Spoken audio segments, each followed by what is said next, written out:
Judith, it's your first ComoCamp. That's true. Day 2 of the open space. How do you like it? I really like the atmosphere and there's a huge demand on sharing experiences, and it's not about talking in theory, it's about doing, and that I like that spirit. Mm-hmm.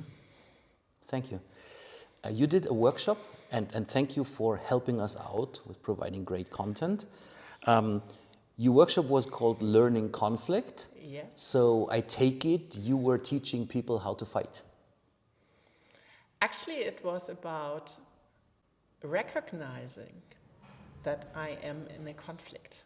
Okay. Typically, people say, oh no, yes, we don't agree, but it's okay, it's not important, I don't look at that. And most of the times when people argue like that, it's already a conflict. Mm-hmm. And you have to solve a conflict if it's a fresh one, if it's not so huge. Conflicts tend to escalate. Mm-hmm. And I was teaching how to identify I am in a conflict, or my group is in a conflict, or the two persons here are in a conflict.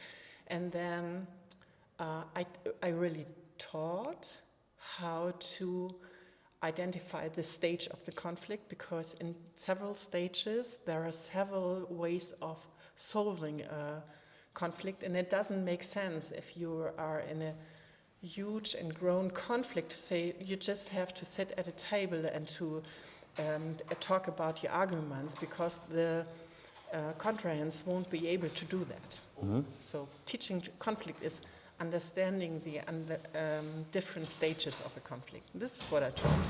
Does remote work make it more difficult to deal with conflicts? How does it change dealing with conflicts? Can we resolve conflicts remotely? That's my question, essentially. Yes, actually we can.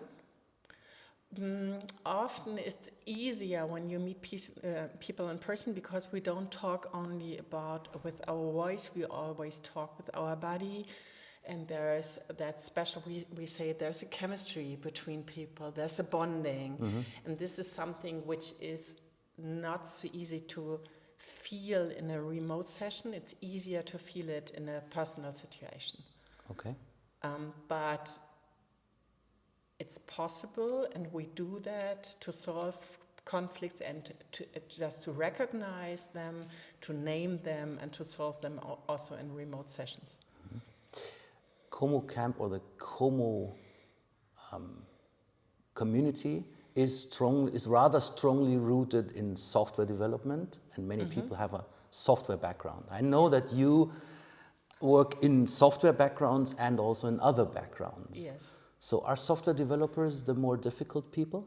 30 years ago, I would say there were more introverts than extroverts in software development. This is something you could show. But when you look nowadays on people who start in career in software development, there are no differences to the whole society. So there were differences, but they aren't there with younger people. Mm-hmm. So the groups changed. Thank you for sharing your insights. Mm-hmm. Are you planning on returning next year? And if so, why do you come back next year? I want to return because I love the discussions about practicing the models, and I really love that conversation. Thank you. Thank you.